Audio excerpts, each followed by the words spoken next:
Pilots are some of the most recognisable professionals out there. Whether that's flying commercially, privately, or as part of the military, it takes a hell of a lot of training and dedication to become one. It's no surprise then that when a pilot recalls an encounter with an unidentified flying object, you can be pretty sure they're not messing around. So in closing off this series, Pilot Stories is episode 4 of when high-profile figures and credible individuals witness UFOs, or have a strong belief they have encountered alien life. As always, sit back and enjoy. Captain James Howard. On June 29th, 1954, Captain James Howard was flying a commercial Boeing Stratocruiser from Idlewild, that is now JFK Airport, to Goose Bay, a Canadian Forces base in Labrador, on a bright sunny evening at 19,000 feet, when he spotted something along the left side of the plane. On closer look, it appeared to be 7 unidentified crafts, 1 being larger and 6 being smaller, with the big object seeming to change its shape in mid-air.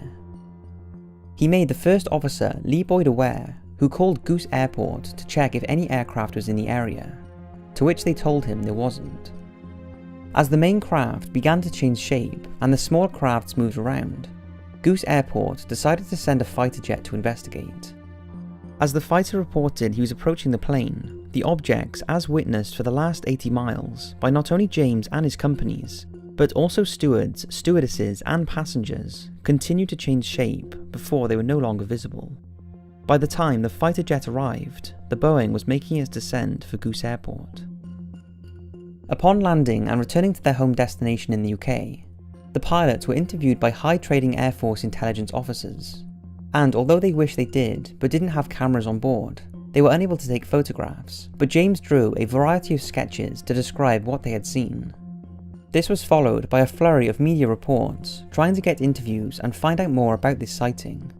And when trying to explain what he and the others had seen, James ruled out many possible explanations, such as a mirage, an illusion, or a flock of birds, saying he was almost certain that the objects he saw were being intelligently handled.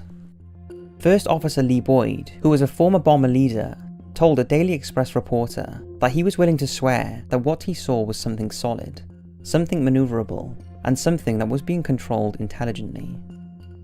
What makes this story so convincing is not only the number of witnesses, but the sheer experience of the pilots. Just think, Captain James Howard had over 7,500 flying miles recorded in his log at the time of the sighting, was an exceptional RAF pilot and former bomber squadron leader, who had flown over the Atlantic 265 times. He certainly doesn't seem the type to lie about an encounter, which makes you wonder, what exactly did they see? Was it something that could easily be misinterpreted? Or could it really have been of alien origin? What do you think? Andy Danziger. Andy Danziger was an incredibly experienced pilot. The fact he served as Barack Obama's personal pilot on Election Day in 2008 pretty much says it all. While he ran a daily news aviation column called This Is Your Captain Speaking, about all things aviation, and in 2008 he shared a personal encounter he had had with a UFO whilst flying from Kansas City to Waterloo in Iowa in 1989. He described that after takeoff, he and Bruce, the captain, spotted a huge disc that was behind a sheet of wispy clouds. As they spent the next half hour at cruising altitude, neither of them could take their eyes off the disc, trying to understand what it could be. He and the captain had been flying for years, and seen everything from unusual aeroplanes, blimps, hot air balloons, satellites and birds.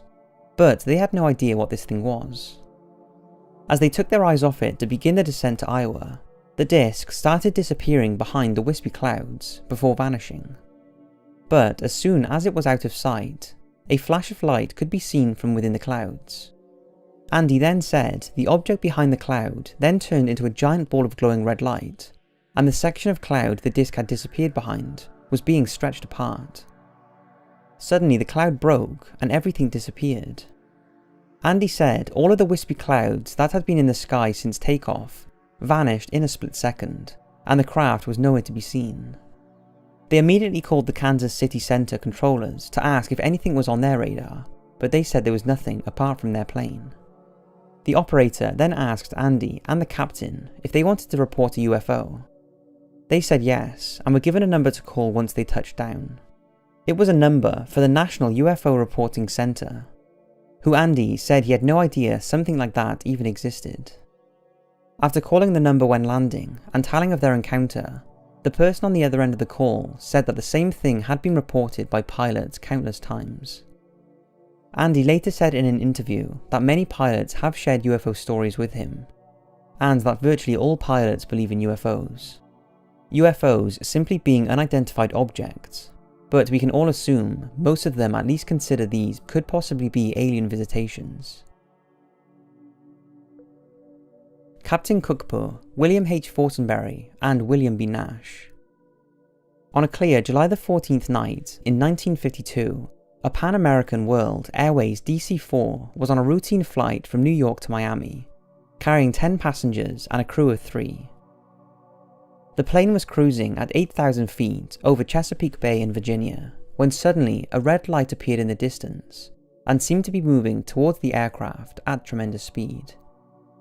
Nash described them as looking like 6 glowing hot coals, and that their shape was clearly circular. The lead craft was flying lower than the other 5, with each of the others following slightly higher in a tight formation.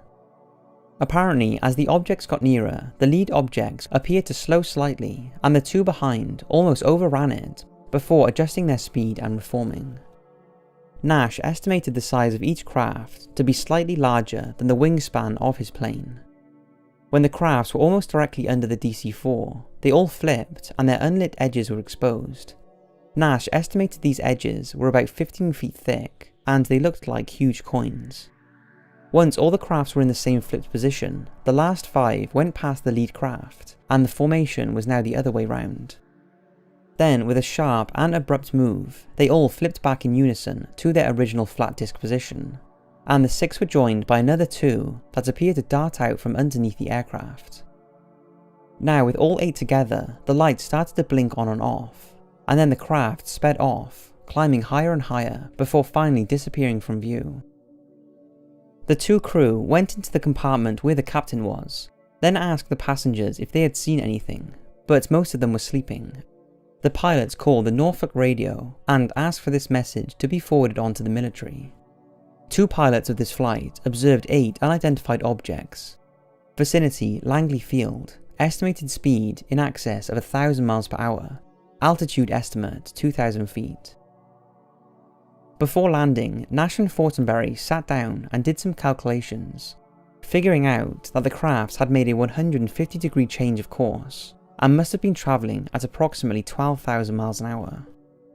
If their calculations were correct, then it would be impossible that any human or metal could withstand the heat generated by friction of going that fast, without becoming a mangled mess. The pair were interrogated by the Air Force when they landed, and told that their experience was not unique. When asked what it felt like to have seen flying saucers, Nash answered, "When you see saucers from the angle and nearness that we did, you feel humbled and deflated, that we and our modern aeroplane was so far outclassed by somebody and something else that it wasn't at all funny."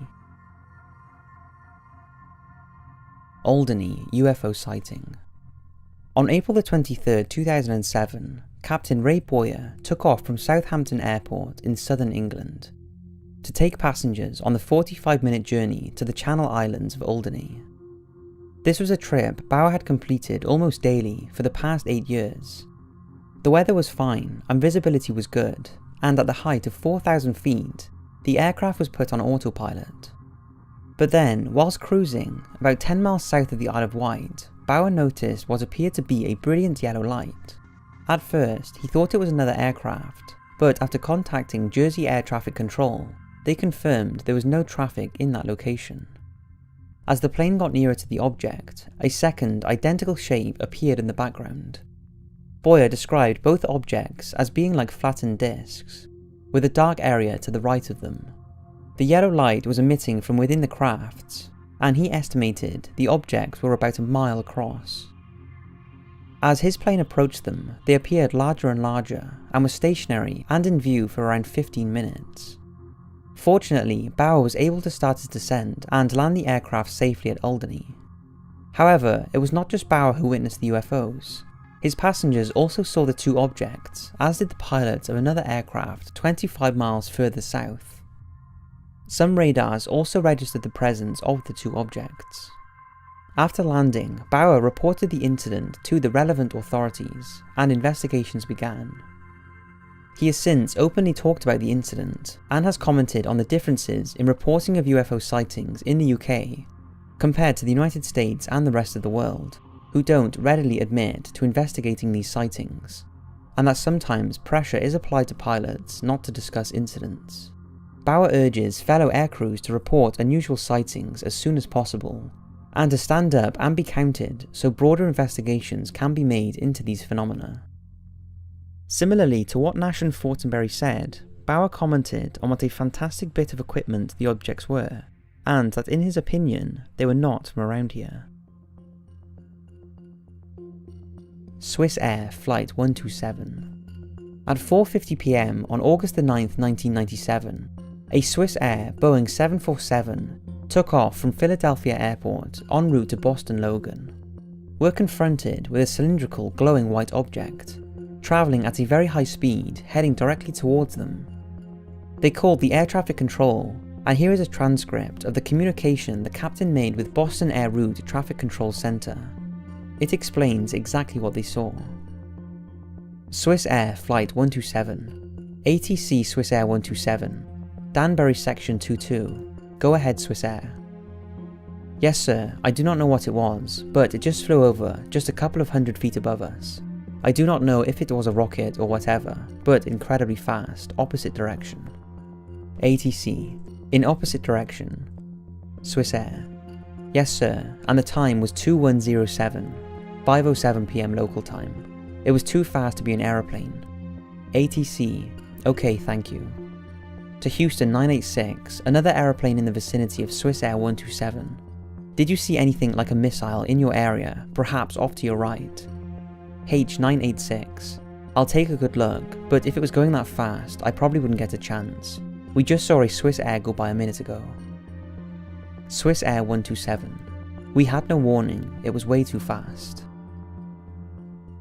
The radio report was so intriguing that the Boston Flight Standards Office was informed while the aeroplane was still in the air, and an FFA officer, as well as the FBI and National Transportation Safety Board, was sent to meet the crew when they did land.